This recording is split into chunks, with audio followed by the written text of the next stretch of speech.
थोड़ा सा रुकिए, क्योंकि state government ultimately tourism is state subject. Let the state begin with the plans. उनको अपने प्लान बनाने के लिए मैंने कहा है, वो अपने प्लान सबमिट करेंगे, अकॉर्डिंगली उन प्लान्स को प्रायोरिटी के साथ में पूरा कर सकें, इस दृष्टिकोण से काम करेंगे। लेकिन टूरिज्म की जो परिभाषाएं बदल रही है, जिस तरह से इमर्सिव टूरिज्म की दुनिया आज डेवलप हुई है, एक्सपीरियंशियल टूरिज्म की दुनिया आज डेवलप हुई है, उसमें राजस्थान में जो संभावनाएं हैं और देश में जो संभावनाएं, उन संभावनाओं के अनुरूप हम काम कर सके, इसके निर्देश मैंने अधिकारियों को दिल्ली के स्तर पर दिए हैं। शीघ्र ही राज्यों के साथ में बैठक करके राज्यों के उसमें तैयारी और प्रस्ताव दोनों को जानते हुए, क्योंकि भारत एक ऐसा देश है जिसके डोमेस्टिक टूरिज्म की ताकत सबसे बड़ी है।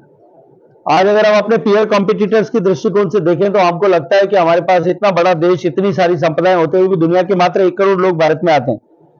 जबकि हमारे पड़ोस में श्रीलंका में, थाईलैंड में, सिंगापुर में, दुबई में, इन सब देशों में ये जो संख्या है ये 2 से 4 करोड़ के बीच में। इसको लेकर के कुछ लोग इस विषय पर आलोचना कर सकते हैं, लेकिन मैं इसको दूसरे दृष्टिकोण से देखता हूं। उनके यहां जो 2 करोड़ है, 3 करोड़ है, 4 करोड़ है, 2.5 करोड़ है, वो उतना ही नंबर है।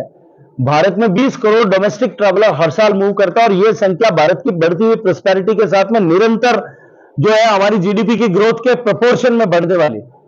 ऐसी परिस्थिति में भारत में टूरिज्म की अपार संभावनाएं हैं, और इस वर्टिकल को हम जो अभी जीडीपी में 6.2% कंट्रीब्यूट करता है,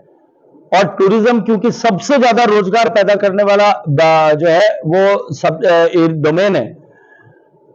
तो हम इसको 6.2% से 10% तक कैसे ले जा सकते हैं, इसके ऊपर होलिस्टिक प्लान करके माननीय प्रधानमंत्री जी के नेतृत्व में हम काम करेंगे। इसके लिए मैं विषय बता दूं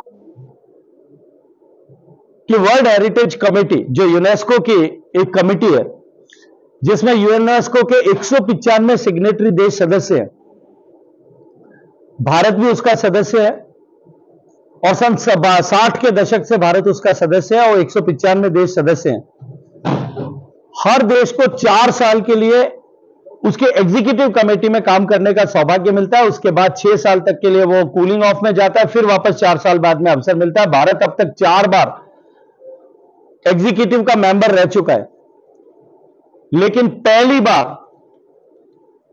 मुझे प्रसन्नता है कि मुझे यह सौभाग्यपूर्ण अवसर मिला है कि पहली बार वर्ल्ड हेरिटेज कमेटी का प्रेसिडेंसी भारत के पास में है, और पहली बार वर्ल्ड हेरिटेज कमेटी की मीटिंग भी भारत में अगले महीने में होने वाली, जिसमें 195 देशों के प्रतिनिधि यहां भारत में बैठ करके जो विश्व धरोहरें हैं, जिनको हम वर्ल्ड हेरिटेज साइट्स कहते हैं, वैसी भारत में दुनिया की फर्स्ट 3 कंट्रीज में भारत आता है। उन वैश्विक धरोहरों के लेखा जोखा किया जाता है कि कौन सी धरोहर ठीक से मेंटेन की जा रही है, कौन सी नहीं की जा रही है, किसको डिलिस्ट करना है, किसको वार्निंग इश्यू करनी है, और एक देश नई धरोहर को, कौन कौन सी धरोहरों को अब की बार हम सेलेक्ट कर सकते हैं, उसका निर्णय होगा। मैं प्रसन्नता के साथ में आपको बता सकता हूं कि माननीय मोदी जी के नेतृत्व में पिछले 5 साल तक लगातार, and this is a first incident, historically पहला हुआ है। पहले, इससे पहले किसी देश को यह सौभाग्य नहीं मिला कि 5 साल तक लगातार भारत की किसी ने किसी एक जो है प्रोजेक्ट, जो हमने डोजियर सबमिट किया था, उस डोजियर को जो है वर्ल्ड हेरिटेज कमेटी ने वर्ल्ड हेरिटेज साइट के रूप में डिक्लेयर किया। और मुझे पूरा भरोसा है कि इस बार भी वर्ल्ड हेरिटेज साइट भारत को एक और मिलेगी। इसके अतिरिक्त दुनिया में, जो म्यूजियम की दुनिया में आज की तारीख में विश्व में जो सबसे बड़ा म्यूजियम है, वो फ्रांस का लुएरे म्यूजियम है, जो कभी फ्रांस के सरकार का इन्वेस्टमेंट एंड फाइनेंस की मिनिस्ट्री की बिल्डिंग होती थी। उस बिल्डिंग को कन्वर्ट करके म्यूजियम बनाया गया। वो लगभग 70,000 स्क्वायर मीटर में है, जिसमें डिस्प्ले एरिया 50,000 स्क्वायर मीटर का है। भारत में नरेंद्र मोदी जी के नेतृत्व में जो सेंट्रल विस्टा प्रोजेक्ट बन रहा है, वो प्रोजेक्ट में ऑफिस शिफ्ट होने के बाद में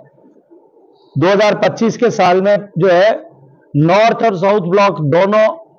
म्यूजियम बनेंगे, और वो दुनिया के सबसे बड़ा म्यूजियम होगा। लुएरे म्यूजियम से भी लगभग दुगने से ज्यादा कैपेसिटी का होगा, और ये भारत में एक 8वां आश्चर्य खड़ा होने वाला है, जहां हम भारत की प्रागैतिहासिक काल से लेकर के अब तक की प्रगति की यात्रा, और किस तरह से भारत ने पूरे विश्व को आलोकित किया है विभिन्न पक्षों में, चाहे बौद्धिक संपदा के रूप में, चाहे ज्ञान और विज्ञान के रूप में, कला और संस्कृति के रूप में। भारत ने किस तरह से पूरे विश्व का मार्गदर्शन किया, उसका दर्शन वहां एक स्थान पर हो सकेगा। उसके लिए भारत सरकार ने अभी फ्रांस की सरकार के साथ में prime minister to president level पर, गवर्नमेंट टू गवर्नमेंट लेवल पर, क्या हाईएस्ट लेवल पर जो है समझौता किया है। उसकी एक मीटिंग, अब तक कई मीटिंग्स हुई हैं, उसमें से कल एक कमेटी की मीटिंग 3 दिन का दौरा होकर के पूरी हुई है। और मुझे यह सौभाग्यपूर्ण अवसर मिला है कि हम उस दुनिया के सबसे बड़े म्यूजियम को एग्जीक्यूट कर सकें। अगर आप ये वीडियो YouTube पर देख रहे हैं तो हमारे चैनल को सब्सक्राइब करें और बेल आइकन को दबाना ना भूलें। अगर आप Facebook पर यह वीडियो देख रहे हैं तो हमारे पेज को लाइक करें।